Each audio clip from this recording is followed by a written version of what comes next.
Hey everyone, welcome to Ancient Wisdom Modern Voices, the podcast where timeless knowledge meets contemporary insight. Each episode, we bridge the gap between the past and present, bringing ancient insights to examine today's most pressing issues. Join us on a journey as we explore how the old can illuminate the new. Welcome to episode 1 of the Ancient Wisdom Modern Voices podcast. Today, we're going to share on how ancient wisdom can be applied to modern-day family relationships, specifically navigating the cultural and generation gap within the family. Now, before we begin, my co-host and I are going to introduce ourselves, both our professional and cultural background. So for myself, my name is Tyler Chung. I've been working in financial services for the last 4 years, and my cultural background is that I'm born here in the United States with my younger sister, Nina. She's also one of the co-hosts here on this podcast. And our cultural background is that our mother, she came to the United States as a boat refugee from Vietnam. And our father grew up in Taiwan and he immigrated to the Netherlands at a young age and spent majority of his childhood there before immigrating to the United States. Now, next up, I'm going to call up our next co-host, Eating, to share her background. Hi everyone, I'm Yi. I'm a speech therapist. My family and I are from Taiwan and we moved to Guatemala when I was 4 years old. Then we finally moved to and settled in the United States when I was 6 years old. Now we're going to pass on to Michelle. Hi, thanks for tuning in. I'm Michelle. I'm a 5th grade teacher and I just finished my 6th year of teaching. So I was born and raised biculturally in the United States. My parents both of them were born in Taiwan, and they moved to the United States when my 3 older siblings were teenagers. And lastly, Nina. Hi everyone, Nina here. So great to see all of you guys. I am Tyler's younger sister, and I have been a software engineer for 2 years. Back to you, Tyler. Okay, so now we're going to go into our first question, which is why did we pick this topic about family relationship to be the first topic to kick off our podcast? I'll just start. This is Michelle. So we actually put a lot of thought into this. There were so many topics that we came up with that we wanted to talk about, but ultimately we decided to pick family relationships first because we realized we're all children of immigrant families and we're also really close friends. But even though we are children of immigrant families, we have similarities, but we also have several differences with our experiences. And I think that's the beauty of trying to connect with one another, is being able to share our own experiences and background with one another and be able to connect with others out there in the world with our experiences.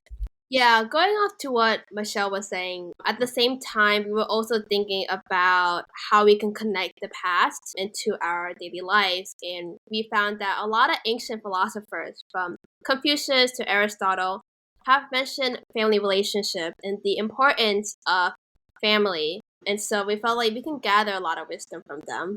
Yeah, I totally agree with that, Nina. I feel that family really is the backbone of any society. I mean, the families, it shapes individuals and it shapes communities. And with families, you could have cultural continuity because in families, they always pass down traditions, like, whatever traditions from whatever your background is, families always pass traditions to the next generation, so that the next generation can preserve these identities, preserve these cultural traditions. And families, they also offer emotional support if you have some hard times. And it's always great to know that there will be someone that you love, someone that loves you, that will give you the emotional support and to give you the encouragement to really overcome those challenges. And it's really great for personal development. And last but not least, I feel that families, they give moral guidance. The grandparents or the elders, they provide the moral compasses to guide the younger generation on how to deal with life challenges. That's why the family is important, because it provides all these advice. Yeah, I feel like family can have a really big impact on our lives because they are the first people that we meet when we are born into this world, and we interact and live with them every single day. And they can really influence how we perceive the world, at least for me. My mom has always been my role model, And a lot of her teachings and a lot of her words of wisdom have always helped define my values and beliefs. One of the big things that I learned from her is never to compromise my principles and to stay grounded no matter what life hits you with. So I feel like family can really shape who you are as a person, at least for me, that is. And I'm sure many of you guys can relate to this. Yeah, and I know that now that we're in the 21st century, families look different. The experiences are different. And then us all being in the United States, there's a mix of cultures, backgrounds, and identities.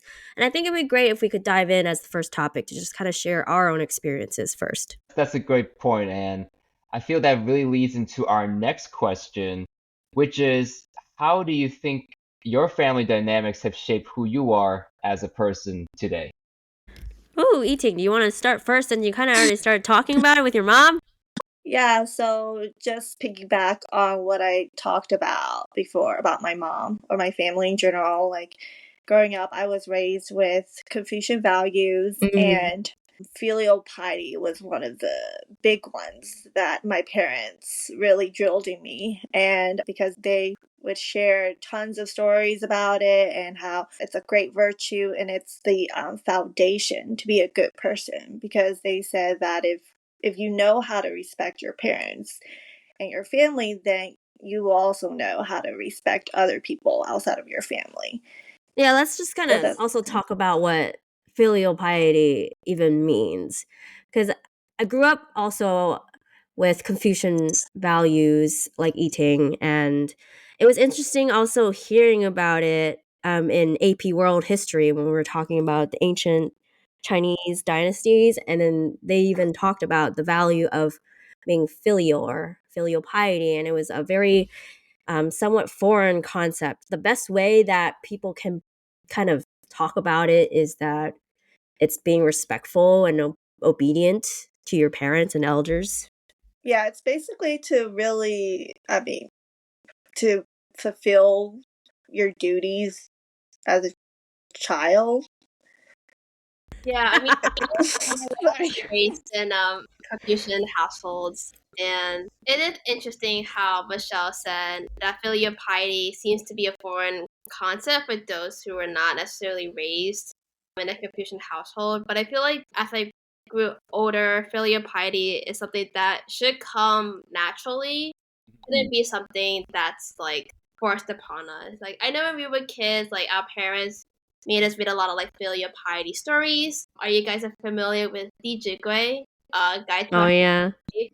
So that Mm-hmm. is like a household Confucian book that outlines what how a child should act and behave and treat their parents for you can say a happy life. Yeah, and I could chime in on this too. So for Nina and I, our parents, they're business owners, so they were very, very busy. They were either traveling out of town, traveling for work, and always coming home back very, very late. So we've seen this ever since we were little, and because of, that our parents were so busy, we had to go take on more responsibilities. So for example, Mm-hmm. our parents they get home very late, and naturally they're going to be Mm-hmm. hungry. So Nina, she takes the lead and she'll call her mother and she says, hey mom, I'm going to prepare dinner tonight. What dish would you like for me to prepare, or what would Aw. what would you like to have? So Nina would get a head start. She would cook the dishes and I would help set up the table. And when our parents come home, they can go eat right away. Before, when we were growing up, our parents did all the cooking because we didn't have that experience. But now that we're Mm-hmm. older and we understand, so we're more responsible now, our parents, they don't have to wait for an extra hour or have to cook their own dinner for all of us because Nina has already cooked for them already. And after that, I would clean up and take care of the dishes. And not only that too, but seeing our parents, they sacrifice so much Yeah. for the both of us. So Mm-hmm. in a way, I see this as a way of repaying them because Mm-hmm. they've done so much for us. And this is something that naturally is like, oh, we don't want mom and dad to feel exhausted than they already are. So let's make their life more easier, right? It's already so hard, providing for the family. That's true. What can me and Nina do as members of this family to really alleviate the stress they already have, right? So because the family is teamwork, really. Mm-hmm. I really believe that to have a really strong family is to really be on the same page and really have strong teamwork. Yeah, that makes sense. I mean, going back to the filial piety stories, I mean, I appreciate how you and Nina kind of early on kind of figure out your way of how to be a part of this family. And the stories that I've read or been told growing up on those filial piety stories are like, oh, the child is using a hand fan to fan the bed because it's summer and it's hot. They didn't have AC, obviously. So then they would fan the bed and then call their parents to come rest when it's cool enough. Or if it's winter, they'll warm up the bed by laying in it first. And then when it's warm enough, then they call their parents to come. Or like carrying their parents on their back all the way to the hospital because that's what they were dealing with at the time. But then it's growing up hearing these stories, like we hear about it, but then how do I find my place? How do I show my love and care to my family in my own way? I mean, I have an interesting family dynamic. I'm the youngest of four, but Wow. I have a large age gap with my siblings. My sister is 16 years older than me. And Mm. then my brother is 15 years older, and another brother that's 14 years older than me. So many times going out when I was a kid, people thought I was their like I was their daughter. That's so funny. Um, it is funny. They really didn't Yeah. like it. They really didn't like it. And then when I went out with my parents, they were like, "Oh, is that your grandparent?" You know, so it's the perception is strange. But I think because they're older, they also had to build their my siblings had to build their families earlier too. So when I was in high school, they got married one by one, moved out, built their own families, which is hard for my mom, especially because I think growing with a Taiwanese Confucian household, they have this hope that all their kids would live with them. You know, it's like a blessing to be able to live with your children and their kids, your grandchildren. But my siblings said in the quote unquote American culture, the kids move out. So then a lot of pressure was placed on me to kind of resume the responsibilities that my siblings had to do, such as the paperwork, translating from English to Chinese, Chinese to English. So I grew up with a lot of pressure, and then it felt like I was the youngest, but then many times I also felt like an only child, if that makes sense. But it definitely shaped me to be who I am today because in high school I had a hard time trying to figure out who I was. I had an identity crisis, and it's like, well, I want to be an American, but then I also, when I'm home, I have my family who are deeply rooted in their Taiwanese background and beliefs. And so it felt like I was living two separate lives. And that's why I experienced the identity crisis. And then even now, it's kind of funny because I'm more comfortable with my own skin now, but where when I'm in a Mandarin speaking community, people are like, "Oh, you speak Mandarin so well. When did you move to the United States?" And I'm like, I was born here." And then when I'm in an English speaking community, they're like, "Wow, you speak English so well. When did you move to the United States? You must have came at a very young age." And I'm like, "I was born here." So it was that feeling of like, well, I kind of didn't, it's almost like I didn't belong anywhere. But then I had to learn to be my own person and embrace myself as a Taiwanese American. And I feel like at that time growing up, I didn't have the resources to be able to help me become who I am. So from all these experiences, I just had to kind of be the bridge, make my own identity, if that makes sense. Yeah, I feel like Tyler and I, because our parents came to US a lot earlier. My mom came when she was a teen. I think we definitely felt very Asian American because we mainly spoke with our parents in English. My dad can't really speak Chinese. Yeah. Seeing how different that is from the both of us. But it's also still interesting, even if we grew up speaking English and maybe have a lot of American values as well. But my mom was still able to teach us traditional, Confucian values because that's how she was raised in Vietnam. And I think because she felt like that was important to her, she brought that over here. Yeah. Lived that with us, even though she did came to the U.S. Wait, do you guys speak Vietnamese? Can you guys speak Vietnamese? We also cannot really speak Vietnamese beyond Only a the few foods foods. and the The most greeting the important. uncles and aunts. Yeah. The most important. Yeah. Yes. Yeah, I can really relate to what Michelle was saying earlier about how, like, back, like, when I was younger and still in school, I would just be speaking English. But then when I come back home, I only speak not only Chinese, but my first language is actually Taiwanese. Oh, yes. So I would be speaking mostly Taiwanese at Or home. like with my parents. Hokkien. Yeah, Hokkien. And so you have, and the cultures, of course, outside of the my home, and yeah, are really different. But I do appreciate that I grew up with two different cultures, just being able to see how, like, I was able to grow up being a more well-rounded person, having Aw. more perspectives on Yeah. things, being able to look at things from a different angle. I think that really, just being raised in it biculturally, really helped me.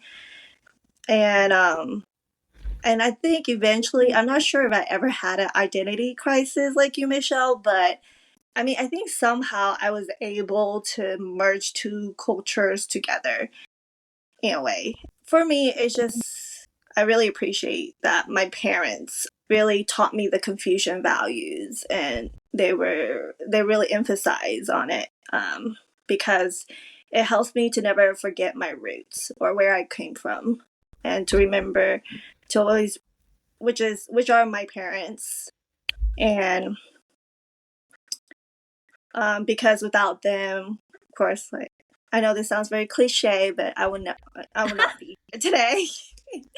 It's very true though. And when you said eating, like being able to see it in a different perspective, it reminded me of my experiences at work. Is I work with fifth graders. So they're about 10, 11 years old.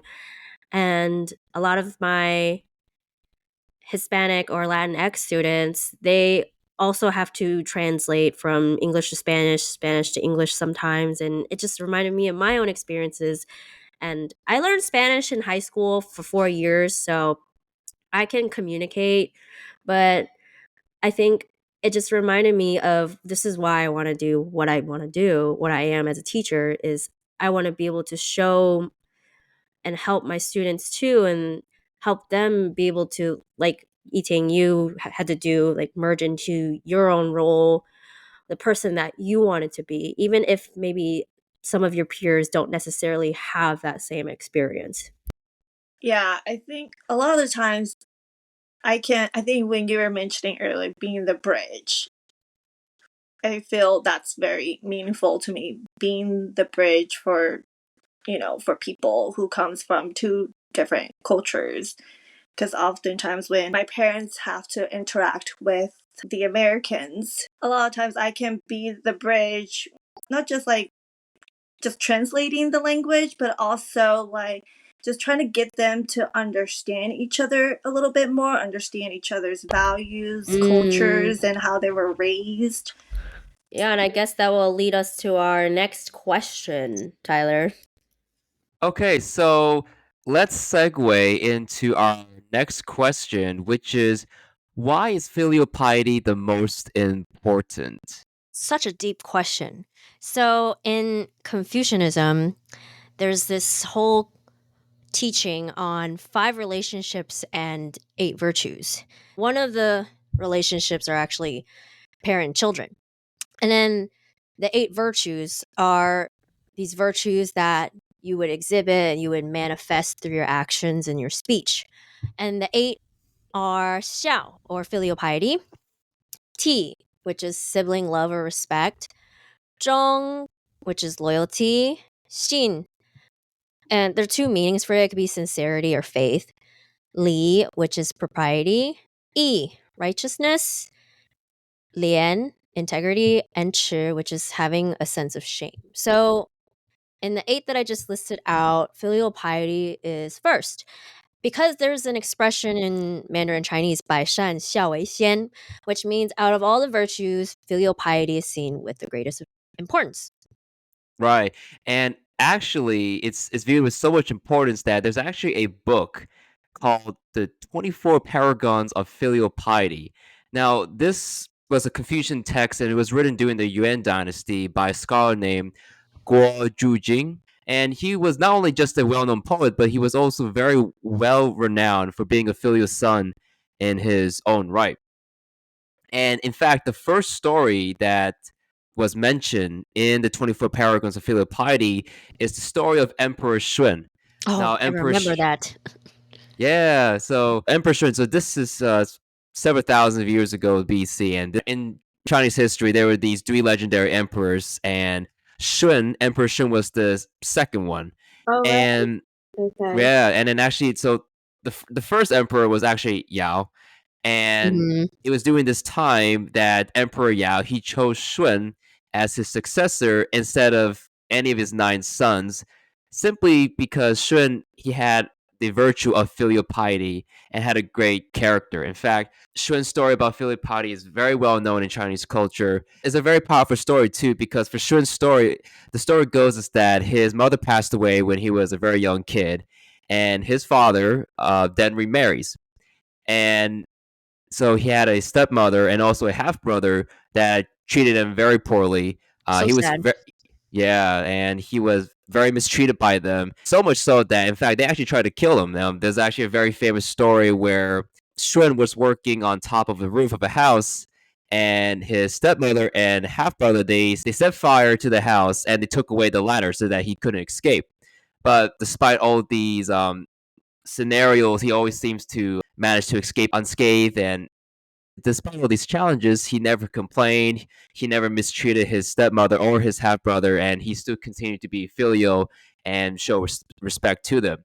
And it was because of his filial piety and his continued respect for them that eventually it touched his stepmother and half brother's heart, and they later felt sorry for their actions and eventually were able to repair their relationship. Yeah, That's admirable. I do remember that story. I think there was also another story from Emperor Shun in which I think that his stepmother and half brother told him to go bury a deep hole, and when Shun was at the bottom of the hole, they started filling up Oh, the yeah. air to try to kill Mm. him. But Shun was really wise and kind of anticipated this, so he actually already pre-built a tunnel to escape out of it, which is pretty crazy and does require a lot of foresight. I think Emperor Shun's story is about having a bad stepmother was pretty similar to another story that I remember from the 24 Paragons of Filial Piety. This story involves Min Ziqian, who was one of Confucius' disciples, well known for his filial piety. And similar to Emperor Shun, Min Ziqian, his mother died young, so his father remarried, and Min Ziqian's stepmother treated him very cruelly. And so there was the one time it was really cold in the winter. He doesn't have proper clothing to wear, whereas his stepbrothers had really warm jackets. And so his father noticed this and realized suddenly how mean the stepmother was and was about to throw his wife out of the house when Min Chan stepped in and said, "Please don't let my stepmother go because if she leaves, there will be 3 of your sons who will be cold in the winter, but if she stays, then only one will suffer." And Aw. as a result of this, Mm. his stepmother was so touched by his kindness and never mistreated him again. Wow. Yeah, there seems to be a pattern. I actually have a very similar story, also part of the 24 Paragons, also a disciple of Confucius, except this one is slightly more popular. His name is Zhensen, or better known as Zhenzi, which you add zi to the name when when that person is being addressed like a master. So like Master Zhen. He was also a well-known Chinese philosopher. Like I said, one of Confucius's disciples. When he was 16, his dad actually sent him to study under Confucius, and a lot of Confucians later considered him to be the second most senior student after Yan Hui. Yan Hui is a whole nother example of like virtues that we would mention like a later time. But he, Zhenzi even taught Confucius' grandson, who then taught Mencius. There's a whole like history behind it. But yeah, he was revered as one of the four sages of Confucianism. So he was also known for his virtue of filial piety. Similar to kind of the two examples, but one day he went out to gather firewood, but some visitors suddenly showed. There are actually two stories about him. This first one is he went to gather some firewood, but then visitors showed up at his home, and his mother wasn't sure what to do, so she just kind of bit her finger in the process, and Zenzu was able to feel his mother's pain and just had the urge or feeling that he needed to immediately go home. He just knew that his mother needed him, so he rushed home. So that's one example of him being very filial. I guess it's also kind of, in other words, saying like he has a very close relationship with one of his parents that no words need to be said and they can understand each other, Yeah. which I think is a whole nother level of like, yeah, in a relationship. And then real quick, another story is that when Zenzu was weeding out gourd plants, he accidentally cut the roots. So his father was furious and got a large stick. It was pretty thick to beat him on the back.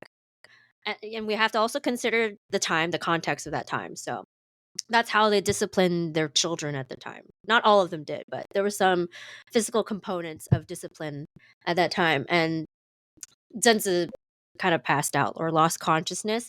But when he regained consciousness, he started playing his zither again to let his dad know that, oh, he's fine now. And when Zenzi told his teacher Confucius about what happened, because he was thinking like what he's demonstrating is an example of filial piety because he's not disobeying his dad and is letting him, beat him, discipline him without talking back or anything. But instead, Confucius said that his teacher said, you shouldn't have let that happen because you lost consciousness. What if something even worse happened? Or even losing consciousness? Your father will be known as someone that committed a crime of killing their own son. So you need to run away. Don't be foolish. It was referred to as like foolish filial piety. So it's not just like simply obeying everything that your parents said. We kind of have to think further in a way of how would other people perceive this too? Like not just blindly following, I guess. Right. That's also kind of similar to how Emperor Shun was able to have that foresight and also make sure that even though his stepmother and his stepbrother was trying to kill him, he always made sure that he was safe, and that's always important. Yeah. I actually have a very different story to share with you guys. Go for it, Eating. Go for it. Go for it.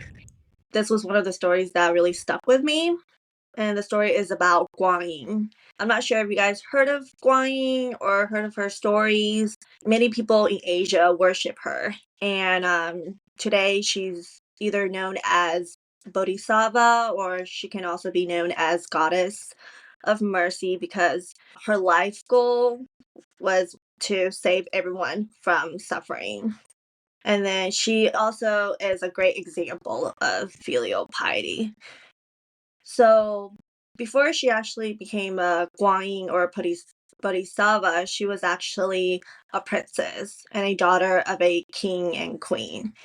And at that time, her dad wanted her to get married so that he can get a male heir for their family. However, she didn't want to have any of that. She didn't want to continue the life of a princess. She wanted to lead a different life.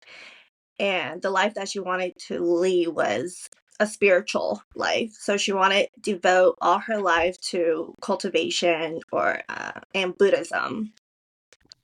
And then That's admirable. She let go of all this wealth and riches. Yes. Mm-hmm. So her father was furious when he heard that, and he decided to punish her and send her to exile. Later, he actually fell ill, and the illness that he got could actually potentially die from it. So when Guan Yin heard about it, she went back and sacrificed herself to save her dad. Wow. And I thought that was very admirable, because even though she was exiled and punished by her dad, but right when she heard that he fell ill, she, without a second thought, she wanted to go and save him. She didn't hold any grudges or any resentments towards her father.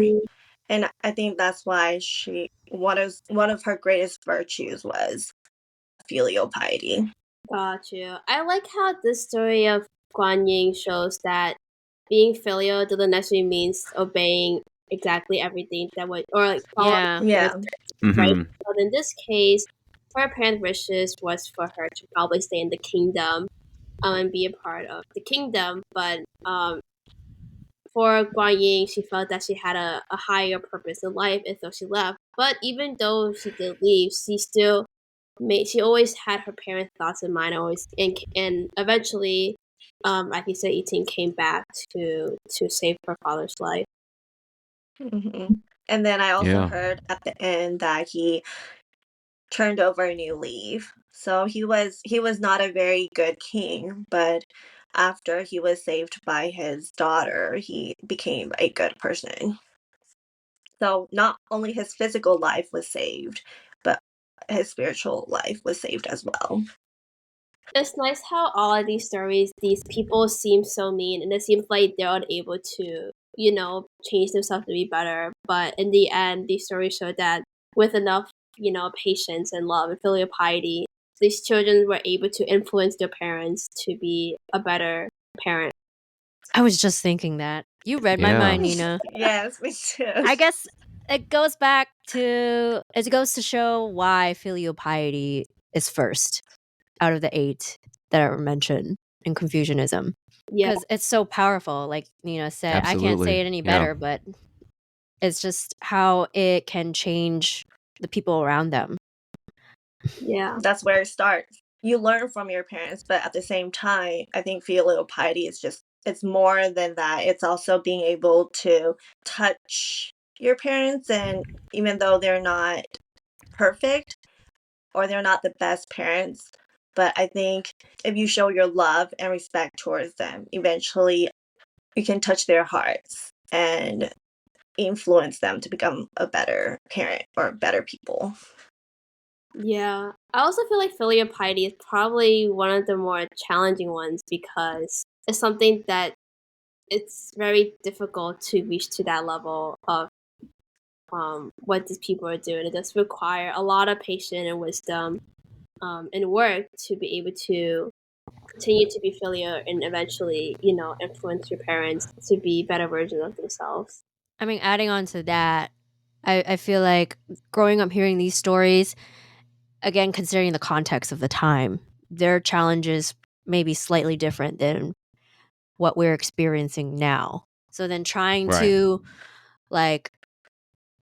understand the spirit, the concept, the idea of filial piety, but then showing that in the present time is kind of what I struggled with growing up.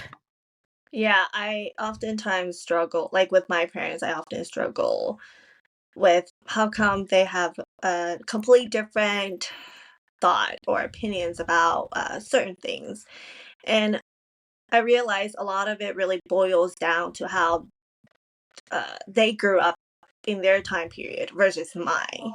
The hard part is that I have to accept the way they think sometimes because of the time period that they were raised.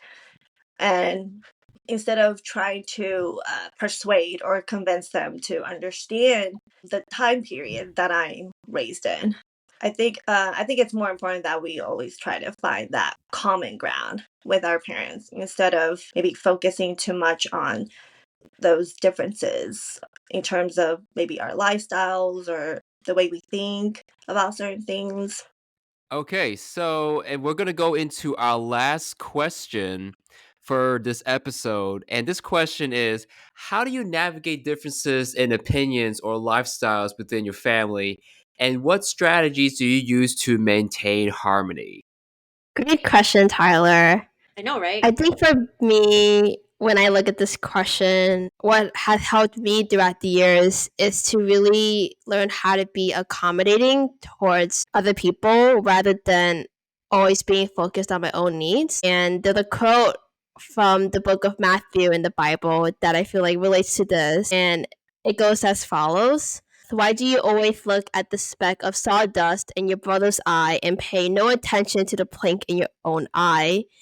And I think this quote for me reminds me that we always look focuses on other people's faults, but we don't necessarily pay attention our own faults and how we can do to improve ourselves. So as an example, whenever my family goes out for any social events, my mom tends to be the last person to finish getting ready. And I think before it was frustrating for me because we're like running late or we just have to like sit around and wait for my mom to be finished. But I think over the years, what I learned is that instead of just sitting around and waiting, you should learn how to be helpful in terms of helping, say, my mom get ready faster. So instead of complaining of my mom that she takes so long, instead I learned to like, okay, maybe I can help her pick out the shoes or the jacket that she wants to wear or some other miscellaneous things that need to get done before we head out as a family to any social events. Yeah, no, Nina, I can also chime in this too. And much to Nina's point, I would just kind of just wait around and say, "Oh, well, I'm ready to go, but mom's not ready yet, so I just have nothing to do, right?"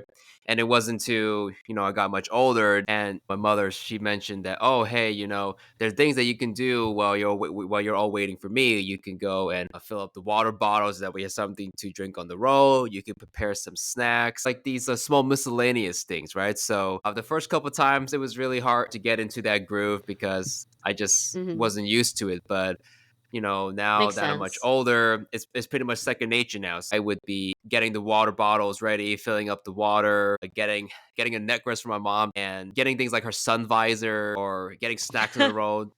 So just these small miscellaneous things, but it all helps speed up the process because at least doing something productive and just being thoughtful and just making the whole journey experience smooth for everybody. So just want to add that to Nina's point.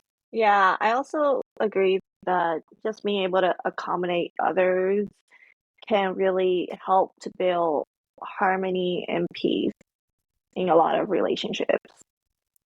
Yeah, going off of that, another example I could think of is that as a family, each of us have like different food preferences. So, for instance, like I don't like berries. My dad doesn't like okra. My grandma doesn't like peppers. Tyler doesn't like some mushrooms. And Yeah.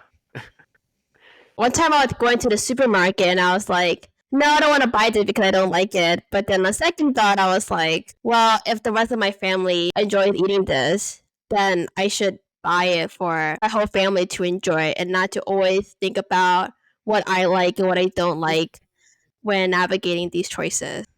It's being mindful of other people's needs and Mm. preferences. Exactly. Yeah. That kind of reminds me of, you guys know the 5 love languages, right? That I think I've heard of it Right. before. Yeah. yeah, there are 5 love languages, and like each person, I mean, we all kind of exhibit these or maybe prefer them in certain times or situations, but like each person has like a primary one that they may tend to lean towards. Like the 5 are words of affirmation, physical touch, acts of service, quality time, and receiving gifts. For myself, my primary love language is quality time. And then my secondary love language is actually words of affirmation. And I took a couple of different types of assessments to figure it out. I took it when I was like a teenager and then again recently, and it kind of changed too. So, but Oh, regardless really? of which assessment I've changed, regardless of it, yeah, it did change a little bit. Regardless of which assessment I took though recently, because I took a couple just to make sure, I got quality time and words of affirmation. And I think knowing that helps because, like, if you know that a certain person, like, for example, they value quality time, then you know, like, instead of giving them gifts, you would try to schedule time to spend with them to do an activity. Um, or, like, if you know they don't really like physical touch, then you're not going to go hug them right away or something. Yeah, that sounds like a great like family or friend bonding time. Just like have everybody fill out the assessment and see what everybody likes. Because I would think that maybe my siblings or my parents would like a certain type of love languages, but that may not actually be the case. So I think that's something that I would love to try with my own family. Have everybody take the assessment and see Here's a what quiz. everybody gets. Would be interesting to see. Tyler, do you know your love languages? I'm gonna say it's definitely words of affirmation. Will be my top one. Mm. I can see that. So you haven't taken it yet, right? No, not recently. No. Oh, I'm curious if it is words of affirmation. I've taken it recently. Yeah, I have taken it recently, and I think mine is acts of service. Like the Yeah. tiny gestures of doing something for Yes. in Mhm. consideration of another person. Yeah, I can see Yeah. that too. I always get touched when Mm-hmm. people show they care about me through actions in little ways. Yeah. Yeah, I think these love language is just another way to communicate with others. Like, not everybody is able to express their love and care the same way. And so, or like some people are more, their forte is more of like speaking or talking, whereas some others might be through their actions or like through writing. So I think it's also, we say communication is key to any relationship, but I think we need to broaden and consider like what communication is and how we can convey those thoughts and feelings to another person. Yeah, that's very true because Definitely. Yeah. sometimes what I feel like grateful for isn't necessarily like clear communication, but like when somebody helps me with something or just spending time, Yeah. I would consider that part of communication as well, even though that may not be what we normally consider as communication. Mm-hmm. Yeah. So we've talked about being accommodating, talked a bit about communication. I think part of all of that is like trying to understand the other person. And it's taking time to learn and process what they're trying to say. I mean, when it comes to like differences in opinions, I feel like many times, not everybody, but many times, at least I speak for myself, like I had to work on this is to not respond right away and try to say my point. It's let them finish talking, try to understand where they're coming from. During grad school, it finally hit me like, trying to understand what they're trying to say or their viewpoint, it makes a big difference. And just because you Yeah. understand them doesn't always mean that you agree, but it could lead to another opportunity to maybe develop a way that will work for both of us or all of us, like a compromise, like a mutual understanding. Yeah, on the subject of that, this past summer my grandma came over to our house and my grandma always never liked eating salad, but I never really understood why until one point she was saying when I was a kid she got a like a stomach bug. No, sorry, that's not the term. Like an infection, like a stomach infection because she ate something raw. So it was like those, what are those worms called? I forgot, but it's like Something like that. Well, yeah, something of that. And I think because of that experience, she's like horrified and like, you know, just had such a bad experience from that she doesn't like eating salad as a result. Ugh. And I think understanding where she comes from and these viewpoints is really helpful for me to learn to be accommodating of others. Yeah. Because, you know, for us, you're thinking like eating salad, like for us, we think, okay, that's not a problem. That's like a quote unquote, not a problem in like maybe where I live or grow up, but where my grandma grew up in like Taiwan back then, this was an issue. So it's learning where other people come from helps a lot when it like in terms of navigating differences for sure. I agree with you there. And then like as I mentioned before, because speaking of Taiwan, like I have 3 much older siblings. They grew up in Taiwan, whereas I was born and raised in the US. So there were definitely differences in opinions, how we see different situations or topics, but it's trying to maintain that harmony. I mean, when I was younger, we didn't really think of maintaining the harmony, but then as we all got older, it's how do we maintain this harmony, and how we function as a family may not be the same as maybe our family friends. And same with my parents, is their experiences growing up and what they value is slightly different, but it's trying to develop a way that works for us. Like, for example, I think we talked about this already about filial piety a bit. Like their perception of my mom's perception of filial piety is like, you know, everybody lives under the same roof. We're all taking care of each other. Nobody moves out. But then as my siblings got married and we're growing their family, trying to live everybody under the same roof started having like some conflicts, like for example, like what to eat, trying to use the kitchen, trying to schedule to do stuff, all that. And then my mom took some time to process that my siblings wanted to move out, but then we all like she soon accepted that it was for the best because the distance makes the heart grow fonder. Like there's some issues that you can avoid if you're not with each other all the time, and having some distance is quite healthy.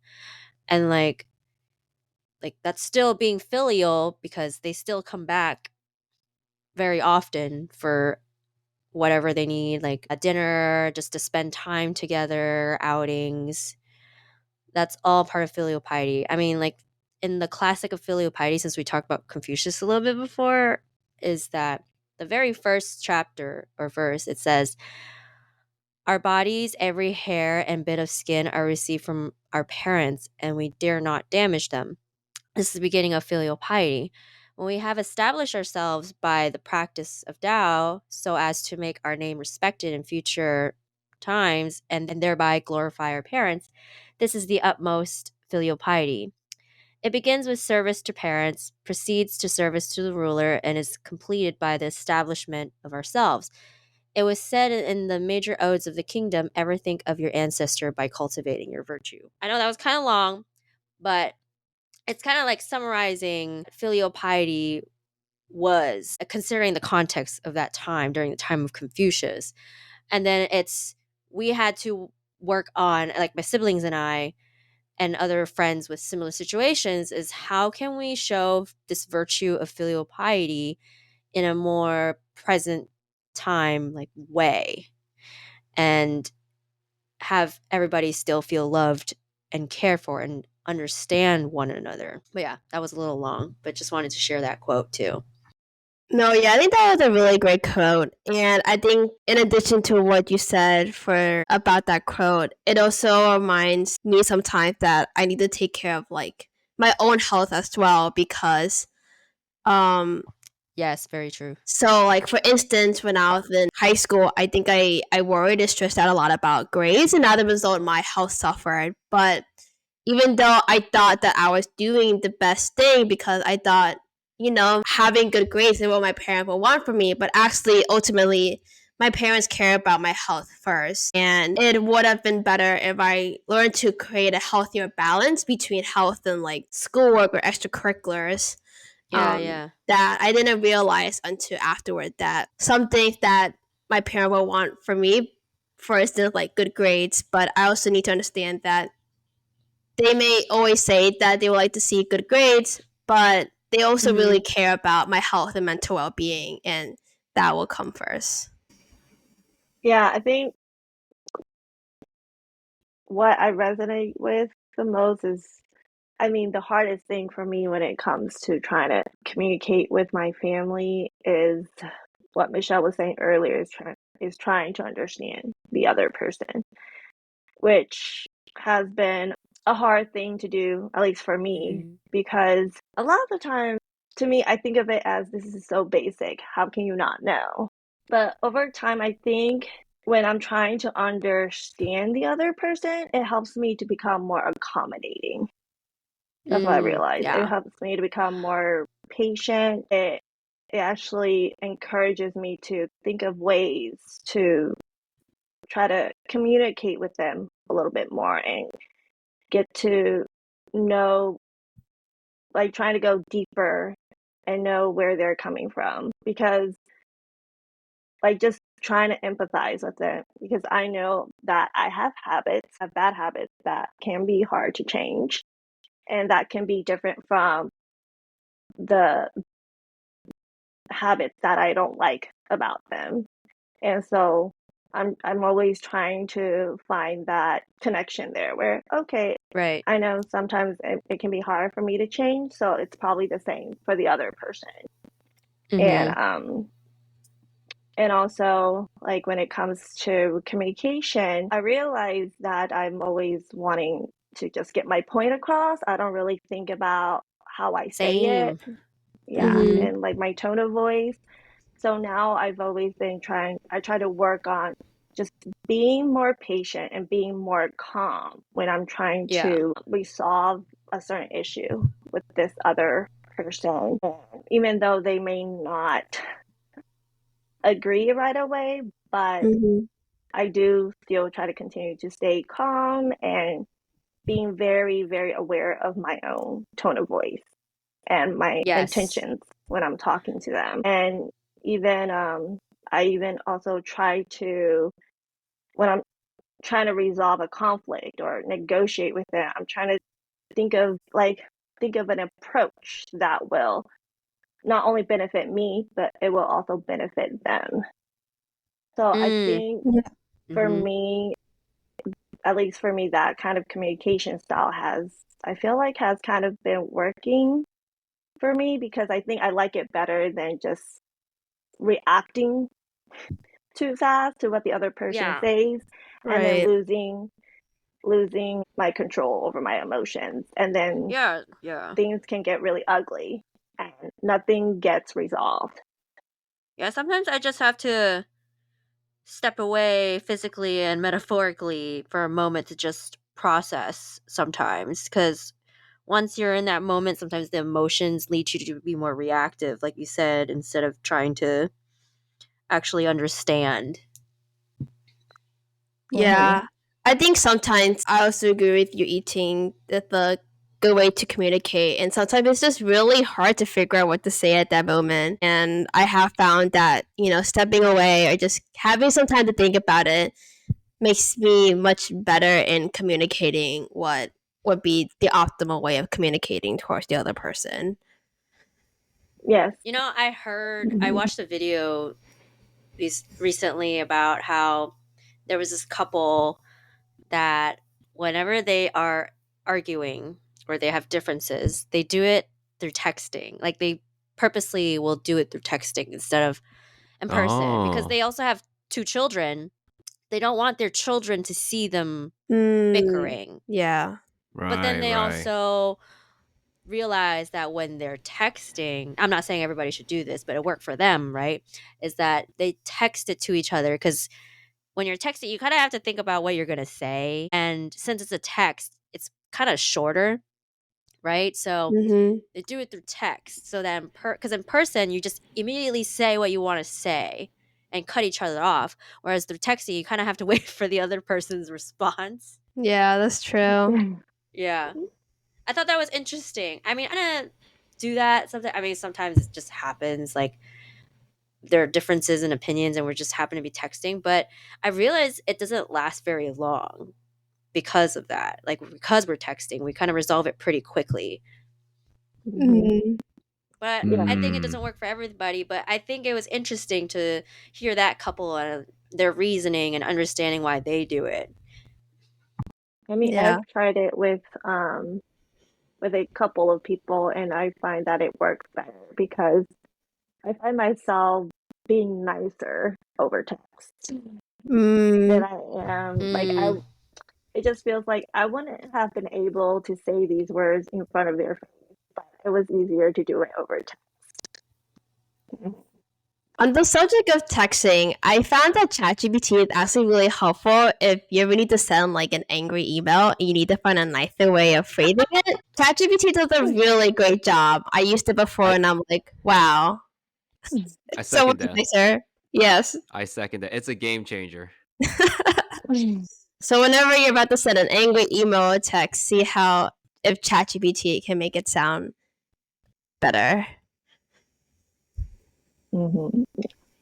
I think going back to what we were talking about earlier, like processing your feelings and thoughts, and I think that can be that can lead to an effective communication because like I know like I find myself having to, okay, um how do I avoid conflict with this person? So I kind of have to start thinking through like what I should say and how I should say it to that person in a way that they Mm. are more likely to accept it.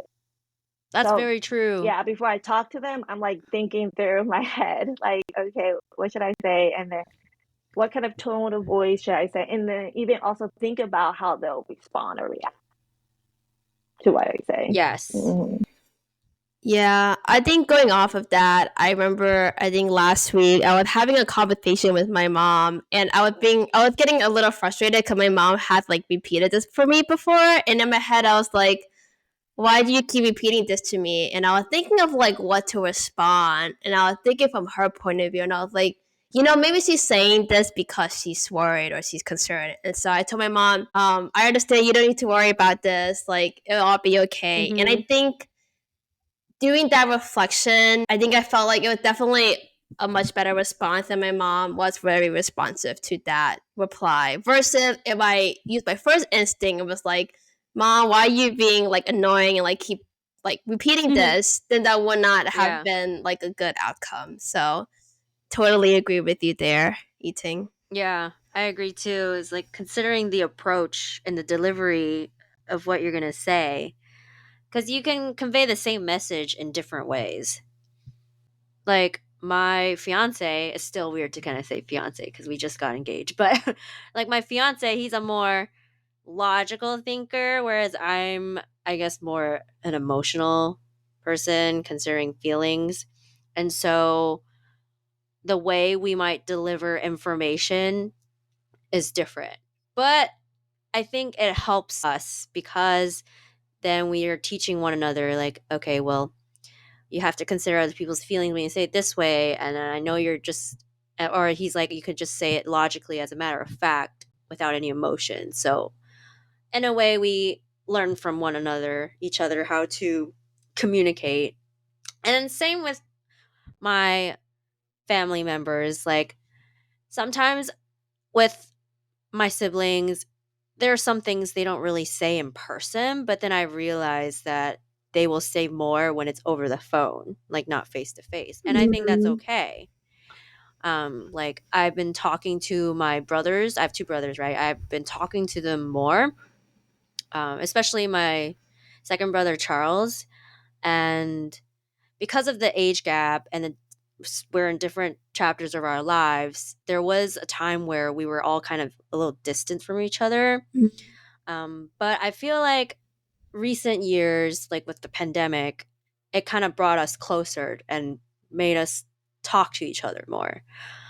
And That's to show good. care for each other. Yeah, and to show care. And it made me feel better. I'm glad we're closer now. I mean, like we've had different talks and then like helping out each other, trying to find more time to just catch up, listen to one another. And I mean, I regularly see my nephews and nieces from both my brothers, but I want to also strengthen my relationship with my siblings and not just their kids, if that makes sense. And then I realized, like, sometimes they don't really they're just kind of introverts. They don't really say much in person. And so we just have to talk on the phone or text, and that works for us, and we're working towards talking, and it helps us kind of talk more in person too. Like, Yeah. oh, when we talked on the phone that time, remember we said this, yeah, yeah, yeah. Yeah, that's a good idea. I never thought about how other people may be better in communicating in different forms of communication versus than Mhm. just always face to face. So that is a really good point that you brought up. Yeah. Ideally, I would like us to be able to say it all face to face when we Right. can. Right. But we have to take steps, make goals, and work on that to be able to get to it, right? So, Yeah, I agree that it's a process, and we don't know if it's going to be a short or long process, but I have noticed that I can't force or push the other person mhm. sometimes, and that I just have to learn to be very patient. Oh, yes. Yeah, when it comes to communicating with them, trying to get them to understand your point of Yeah. view, it can take a long process. Yeah. Tyler's a very patient person. How do you do it, Tyler? Patient. Yeah. I try to be patient. I mean, that's something I'm still trying to work on. But for me, when I'm dealing with like differences, certain opinions, right, or disagreements in general, Mhm. typically my strategy is to just stay quiet and just let the other person just voice, voice their opinion, and really just try to really process about like what they're saying and where they're coming from, what angle they're coming from, right? So it's really Mm. the way I look at it is that the moment I'm being quiet is really a time for me to really reflect and really just really calm myself down and really just try to really sincerely listen to understand what the other person is saying, because before I would often just not listen and just like attack Mhm. back and really just try to argue my point and say, well, my point is, well, you're not trying to understand my point. And so I I can't realized, imagine you doing that. trust me, I did that a lot. So, and sometimes it's hard, right? Sometimes like you really strongly disagree with the opinion and you just want to argue back. But what I Yeah, realize yeah. is that it's just going to create more conflict and tension, and in the end, no one's going to be happy. That's So true. Yeah. yeah, Like, so at what that's when I cost, right? realized, at what cost? Exactly. Yeah. So that's when I Mhm. realized just stay quiet, let the other person say what they want to say, and really just try to understand, be more understanding where they're coming from. I see that way as just really maintaining the harmony that way. You may not still agree with the opinion, but at least you'll have a more clearer head and really understand where they're coming from. Right. Yeah, I think that's a great first starting point in any conflict is to first listen to what the other side have to say. So I think it's a very good suggestion. Yeah, understanding them so that we can be more accommodating, and that requires patience. And what else did we talk about? And the approach, the delivery of what you're trying to say to them, to the other Mm-hmm. person or group of people. Those are all different strategies or like ways that we can try to work towards maintaining harmony with our family and even friends too. Any relationship, really. Right. Yeah, that's great points, everyone. And that brings us to the conclusion of this episode. So, hope everyone really enjoyed our debut episode, and tune in next time because we got a lot of more great episodes coming everyone's way. And we just can't wait to have everyone join us on this journey along together. Hope to see you all soon. See you all soon. Yeah. See you in the next See everybody episode. soon.